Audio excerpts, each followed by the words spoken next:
Hey, friends! Your old pal, Barkey J. Dog here, back with another movie review. This time, it's a classic sci-fi film we're talking about. It's The Day the Earth Caught Fire from 1961. One of my viewers, Hunter, was kind enough to send me this here Blu-ray off of my wish list. Thanks, man! I've seen this before somewhere, but I didn't have a copy, so now I do. Thanks! So, let's get into it. Our story goes like this. One day in London, the weather has been acting all weird, and the reporters and staff of the local newspaper are wondering what's going on. Our hero, a boozy reporter named Stenning, is assigned the story which his colleague and friend cover for him while he's out boozing on booze. He's divorced and his wife is remarried, so she and their kid are now with another guy, one who's not a boozy, boozing, boozer loser like Stenning. Anyway, he smells the story when the government officials and science types clam up when he tries to get some info. He also ticks off this cute secretary, Jeannie, by being a jerk to her on the phone. Now come to find out, the good old USA has set off some nukes in the southern hemisphere, probably for a very good reason. Meanwhile, the Ruskies are up to no good, as usual. And they also set off some nukes in Siberia, obviously for not good reasons, because they're the bad guys. Anyway, these two simultaneous blasts have had the unwanted effect of tipping the Earth off its axis, leading to weather disruptions and calamity. So Britain starts heating up, hence the title of the movie, causing a massive drought and other problems. As things go from bad to worse, our hero gets together with the cute secretary while trying to work the story. The superpowers cook up a plan to blow up more nukes in the hopes of righting the Earth. Kinda like when a guy gets hit in the head and has amnesia, then you hit him in the head again to cure him. That doesn't work in real life, by the way, only on TV. Can the Earth be restored to normal? Can our hero kick the booze and win the babe? And what's up with this weirdo? In our cast, we have Edward Judd as our hero, the boozy reporter Stenning. He's not really all that boozy, though. Here he's just doing his best Charlton Heston impersonation. He starred in several interesting movies like Sink the Bismarck, Island of Terror, The Concrete Jungle, The Long Ships, and most notably as Bedford in the Ray Harryhausen film First Men in the Moon. Janet Munro plays our love interest, and man was I interested. Talk about global warming. Reportedly, in the British version, she's topless in one scene, and she kind of is here, although she's wearing a towel. You do get a quick glimpse or two, though. If there's any more to that scene, like she's without the towel, it isn't on this Blu-ray. Darn it.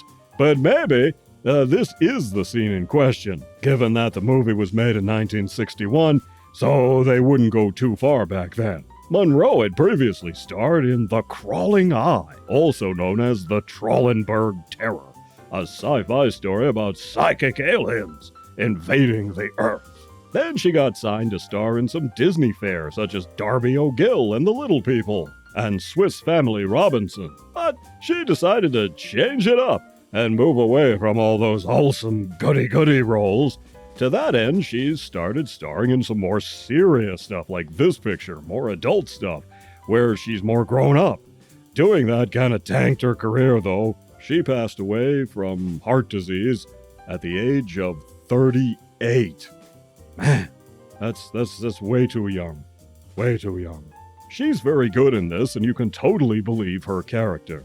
We have one of my favorites here, too, Leo McKern. He's probably most famous for playing Rumpole of the Bailey, but he's appeared in tons of other things, including one of the best versions of Number 2 on The Prisoner. He also appeared in an episode of Space 1999, where he played a dual role as companion and his alter ego, Gwent, a sentient machine into which he installed a copy of his intellect. He was always so good in anything.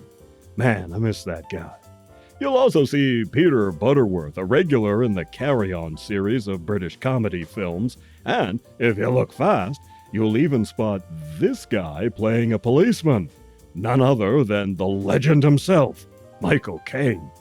Director Val Guest had a hard time getting this picture made.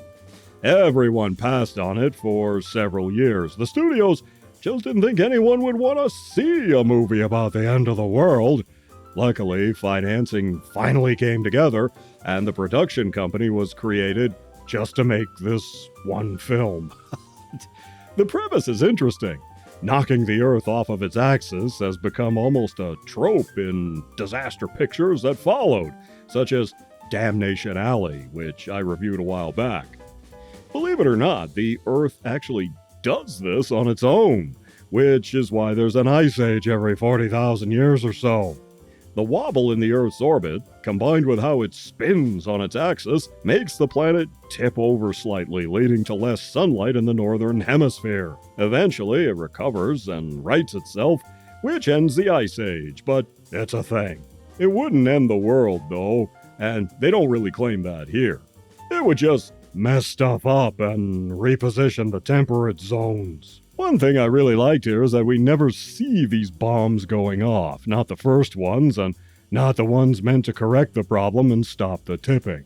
We're just told about the explosions, and see the effect on Britain, which had nothing to do with the global measuring contest between the good old USA and the Ruskies. Another standout feature is the newspaper we see here. How realistically does it depict a newspaper at the time?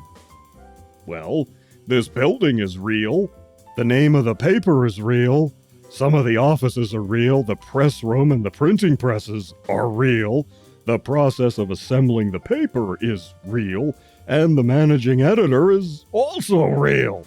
He's the managing editor of the actual paper, standing in for the one in our story. He just played himself. Sometimes less is more, and the effects in matte paintings are really very well done without the flash and pizzazz of a Hollywood production. It has a reality to it. We don't need to see the world destroyed. We don't need to see the nukes go off. Everything is pretty much confined to less than a dozen locations in London, and it all just works. Nowadays, yeah, you know it'd just be a CGI snore fest. Ugh. Fortunately for us, the Day the Earth Caught Fire was made in a time when imagination was still a thing. The performances are very good. Judd is a bit wet. He doesn't seem all that boozy for a boozing boozer, but he's serviceable. Munro and McKern are very good and believable. This is a very good film.